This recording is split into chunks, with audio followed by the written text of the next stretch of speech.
இங்க ஒரு பொண்ணு ஃபர்ஸ்ட் டைம் ஒரு லக்ஸரியான ஃபுட்டு ஒன்று ஆன்லைன்ல ஆர்டர் பண்றான். ஃபுட்டு வந்ததும் பாக்ஸை எக்ஸைட் ஆகி ஓபன் பண்ணி பார்க்கறான். பார்த்தா எம்டியா இருந்துச்சு. அதை பார்த்ததும் பயங்கர ஷாக் ஆயிடுறான். பில்லுலையும் எதுவும் எழுதல.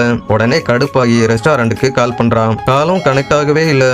அப்போ சடனா அந்த பாக்ஸ்ல எழுதியிருந்த ஒரு நோட்டை கவனிக்கிறான். அதுல உங்களுக்கு தேவையான ஃபுட்டோட நேம ஒரு பேப்பர்ல எழுதி இந்த பாக்ஸுக்குள்ள போடுங்கன்னு எழுதியிருக்குது. என்ன பார்த்தா காமெடியா இருக்குதா? இருங்கடா வர்றேன்னு சடனா கியூரியாசிட்டியில ஒரு பேப்பர்ல பார்பிக்யூன்னு எழுதி பாக்ஸ் உள்ள போடுறான். போட்டதும் திடீர்னு அந்த பாக்ஸ் ஆட்டோமேட்டிக்கா ஷேக் ஆக ஆரம்பிக்குது. அடுத்த செகண்டே அந்த பாக்ஸுக்குள்ள ஒரு ரியலான பார்பிக்யூ வந்துடும். அவன் பயங்கர ஷாக் ஆகி உடனே அதுல இருந்து ஒரு பீஸை எடுத்து டேஸ்ட் பண்ணி பார்க்கறான். பார்த்தா அந்த மாதிரி ஒரு டேஸ்டான பார்பிக்யூவை இது வரைக்கும் அவ லைஃப்ல சாப்பிட்டுருக்க மாட்டான். அவ்வளவு டேஸ்டா இருந்துச்சு.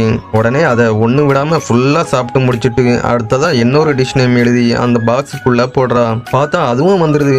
உடனே அதையும் சாப்பிட்டு முடிச்சிடுறான்.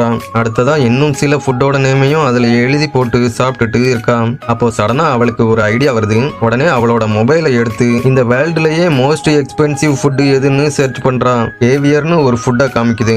அதோட ரேட் எப்படின்னா ஒரு ஸ்பூனு $1000 வரும். உடனே அதை எழுதி போடலாம்னு பேப்பரை எடுக்க போறான். பார்த்தா பேப்பர் காலியாகி இருக்கும். அப்போ பக்கத்துல பேப்பர் எதுவும் இல்லாததால அங்க இருந்த ஒரு சப்ளிமெண்டோட அட்டையை கிழிச்சு அதுல அந்த ஃபுட் நேமை எழுதி பாக்ஸ் உள்ள போடுறான். அப்படியே பாக்ஸும் ஷேக் ஆகுது.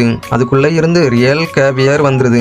நான் இந்த வேர்ல்டுலயே காஸ்ட்லியான ஃபுட் சாப்பிடுறேன் ஃப்ரெண்ட்ஸ்னு பெருமையா அதை சோசியல் மீடியாவிலையும் போட்டுடுறான். அப்போ திடீர்னு அவ மூக்குல இருந்து பிளட் வர ஆரம்பிக்குது. அங்கேயே கொலாப்ஸ் ஆகி விழுகிறான். அவளோட வாயில நுர தள்ளுது. என்ன நடந்திருக்கும்னு பார்த்தா அவ அந்த எக்ஸ்பென்சிவ் ஃபுட் எழுதி போட்ட சப்ளிமெண்ட் அட்டையோட பின்னாடி பாய்சன் பெருசா எழுதி இருந்திருக்கும். உங்களுக்கு இந்த மாதிரி ஒரு மேஜிக் பாக்ஸ் கிடைச்சதுன்னா அதுக்குள்ள என்ன டிஷ் எழுதி போவீங்கன்னு மறக்காம கமெண்ட்ல சொல்லுங்க.